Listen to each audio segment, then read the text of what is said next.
Good morning, everybody. All right, so my coffee cup's a little dirty, but anyway, Karen got us these awesome new mugs for the van. Well, it's kind of cool because where's my lid? I think it's back here, right here. All right. I've been looking. Well, all right. Let me start over. I found this really cool little Keurig. It's one of those single brew small Keurigs. I told Shannon, I said, I found this at a yard sale. I paid $10 for it. It was brand new in the box. I said, what do you think about putting it in the van? She was like, no. We've got a cook stove, blah, blah, blah. So I was like, okay, well, I'm going to try it. Actually, no. You said, I'm going to hold on to it in case we change our mind. Yes. Well, I changed our mind for us.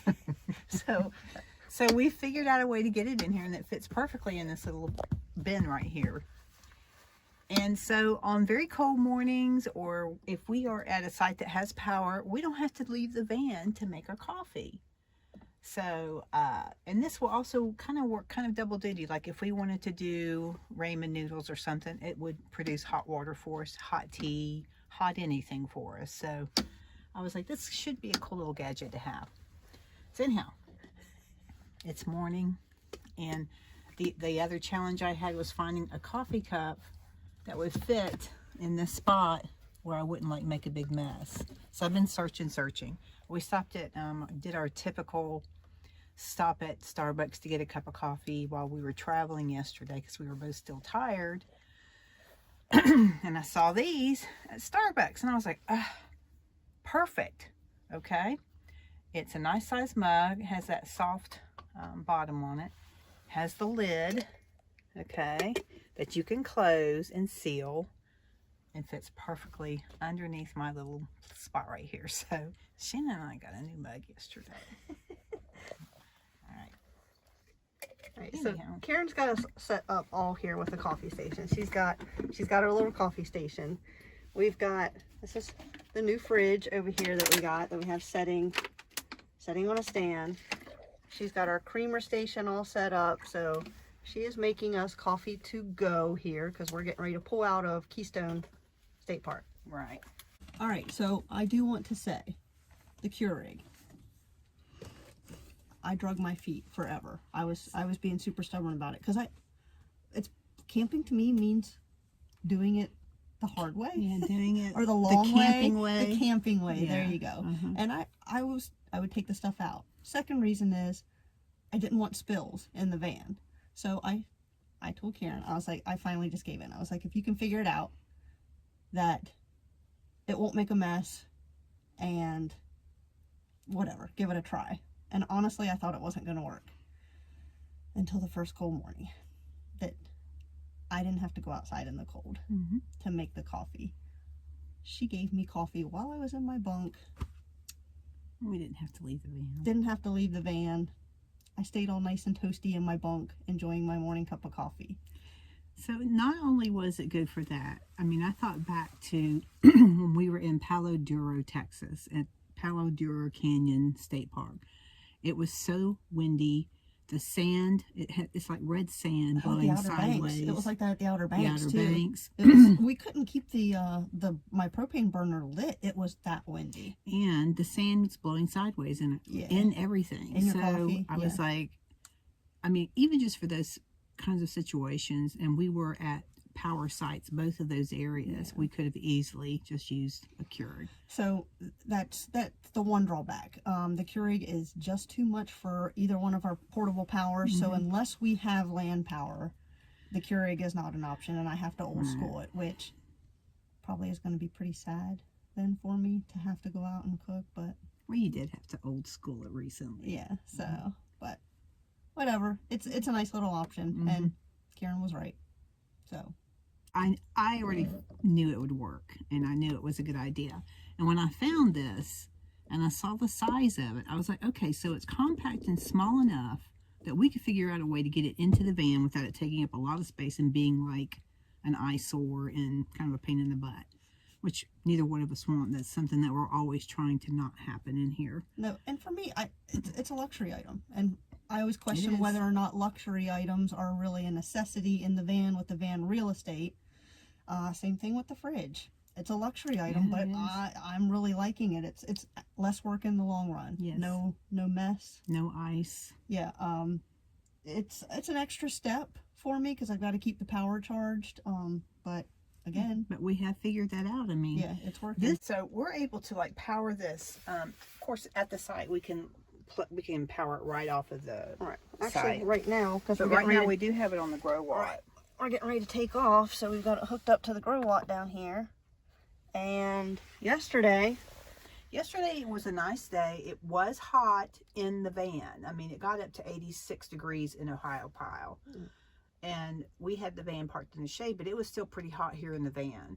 But it kept this thing going just fine yesterday. What did you say? It maintained temperature, and I think we left at 7 a.m. and we pulled in here 5 or 6? Close. It was a little bit after 6, so 11 hours or so, and we had only used 55 to 60%. We could have easily got a few more hours out of it if needed. So we were really, really pleased with that. Like, especially considering that we might be doing another out west road trip, and we've been trying to test out some of these different things for that reason, to see how long the GroWatt. This is the GroWatt 500. Is that what you said? Vita 550. Vita 550. Yeah. So we've been using, that's a really good power station we're finding. And I'm going to go ahead and mention what I like about this unit is it went from, like I said, I think it was 45 or 55, and it took 1 hour and 15 minutes plugged up to the post outside to completely recharge and be ready to go again. So we have been really, really pleased with this particular GroWatt.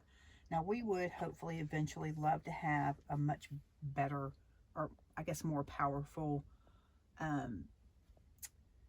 portable option for our power, like either to graduate to 1,000 or 1,500 watt. That way we could run some other things, and then it would probably be a benefit to us. But right now we are really, really, really pleased with this GroWatt. Yes, yeah. We actually, since we've had the GroWatt, actually that is our Jackery right there. We haven't used the Jackery since we've gotten the GroWatt.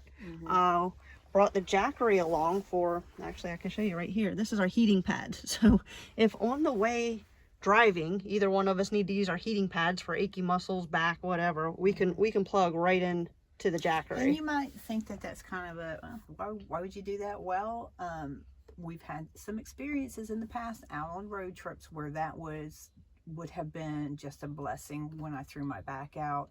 Shannon has also thrown her back out while we were out on the road, out on trails and stuff. And so being able to ride home for 8 hours with some heat on your back is very helpful. Right, yeah, because when Karen laid back on one of the bunks the whole way back from Maine, 13 hours back from Maine with an achy back, that would have been a nice option to have along. A real nice option, yeah. So that's why we do. That's why we keep. Now this is just the Jackery 300, is that right? Yes, the Explorer 300. Right. So and we got that just as a backup power source. We know it won't really run a whole lot, but it's a great backup power source for us. But this GroWatt that we have, we're really, really pleased with how well it's working for us. Let's open up and show them inside of here. Okay. All right, so we're getting everything ready here so we can show you inside of the fridge. Do want to show, look, Karen even got our mugs fit right in there. How cool is that? All right, so she's going to show you inside of the fridge here. All right, so I'm not sure which Bouge RV model this is. This is the model. It's the 23 quart. Okay, so this is the 23 quart. Right, which we upgraded from before. We were using a 12 quart, which was great for a day trip. Right. Was not working for multiple day trips, so we upgraded. Right. All right, so yeah, this is a really nice refrigerator unit. Right now we have some drinks in here, right? We don't have a whole lot in here right now because we've already taken everything out. We're heading home today. Right. I could easily probably put 3 to 4 days worth of food in here for us. And it keeps everything nice and cold. We've had absolutely no problems with it. It's got a magnetic lid. I like that. When it closes, right. So you don't get condensation coming in through here. This is another thing that I drug my feet with because I wasn't sure how we were going to work around floor space. So that was a challenge for us to figure out how would we would put this in the van and use it without it becoming a nuisance, an eyesore, and taking up so much space that we would not be happy with it. Now this space back here behind Shannon's cot was dead space. I mean, because we don't use the side door. No, we don't do not use the open side that door. No, we did have a clam in here. We took the clam out because we've only used it like 3 times since we've been traveling. And we do not typically pull that clam out for a 1 or 2 day camping trip. I mean, we just don't have any reason to.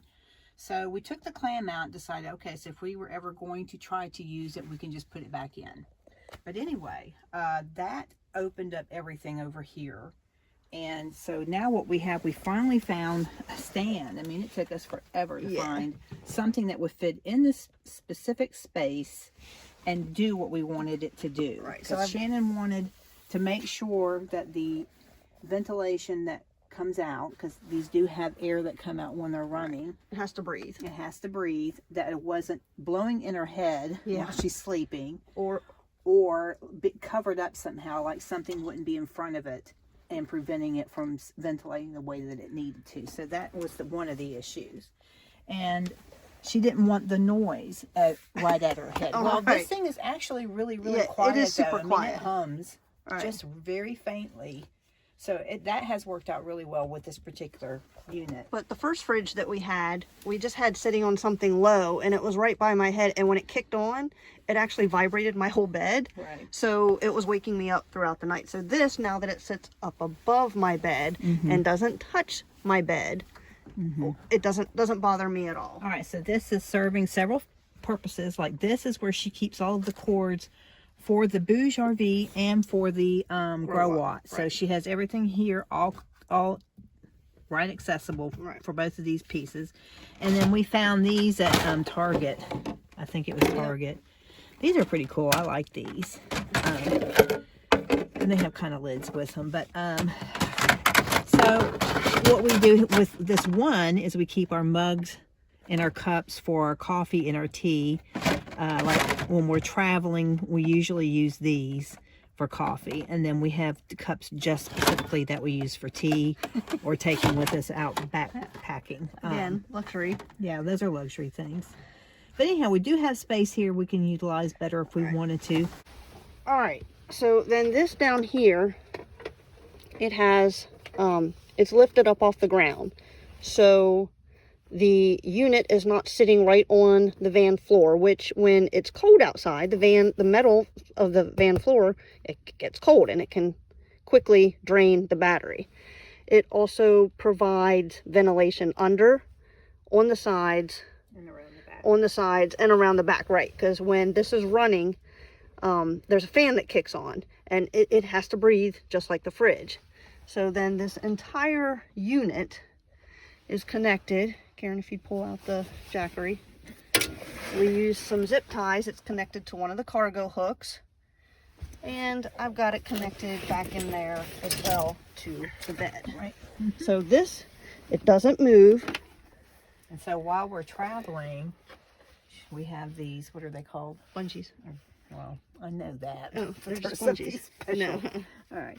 And we just strap it in. Right. Okay, that's all there is to it. I mean, we just make sure that it's secure on the rack.